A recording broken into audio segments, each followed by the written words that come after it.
Bonjour tout le monde, alors on va continuer dans les vidéos un petit peu spécifiques avec l'oracle Inner Star Jo Isabelle Climat. Donc j'espère que je prononce bien le nom et prénom sur cet oracle.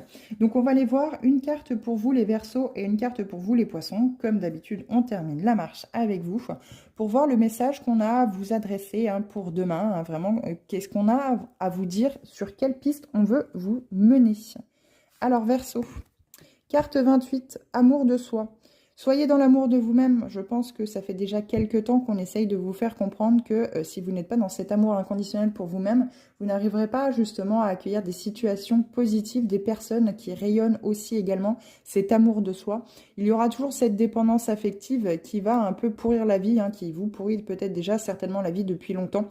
Il est question de sortir de tout ça. Aimez-vous, apprenez à vous aimer tel que vous êtes. Voyez toutes les qualités dont vous disposez. Parce qu'il est temps aujourd'hui de sortir de cette impasse dans laquelle vous êtes depuis longtemps. Parce que justement, vous n'arrivez pas à voir le positif en vous. Regardez-vous tel que vous êtes dans le miroir. Vous avez peut-être fait des erreurs, mais ça sert toujours de leçon. Ne vous blâmez pas, ne soyez pas dans la culpabilité. Alors, on va aller voir un petit peu le mantra avec la carte 28 qu'on a à vous adresser justement, que vous pourrez vous répéter quotidiennement. J'aime et j'accepte toutes les facettes de ma personne, les claires comme les sombres. Elles sont un don unique qu'il me reste à exprimer. N'hésitez pas à aller voir les parties sombres et les parties lumineuses de vous afin de pouvoir vous aimer dans votre entièreté. Et enfin, les poissons. Les poissons avec cette carte 41, connaissance sacrée.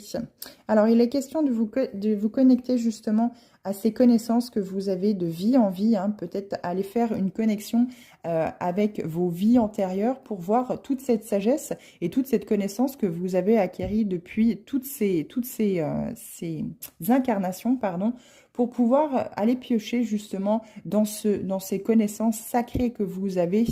Bien entendu, il faut avoir la foi de pouvoir s'ouvrir à cela. Il faut avoir un certain recul, une certaine conscience que il y a plus grand que nous, il y a d'autres choses que ce que nous voyons chaque jour, et pouvoir vous ouvrir à cela pour vraiment plonger dans quelque chose de très positif. C'est vraiment quelque chose de très salvateur, quelque chose qui fait grandir, qui élève l'âme et qui vraiment va vous apporter des réponses plus que bénéfiques. Alors, le petit mantra que vous pouvez vous répéter quotidiennement, je suis connecté à tous les êtres et ressens la sagesse de la vie implantée dans mon corps et dans mon esprit. N'hésitez pas à tirer aussi également les leçons des épreuves que vous avez pu vivre dans cette vie à travers justement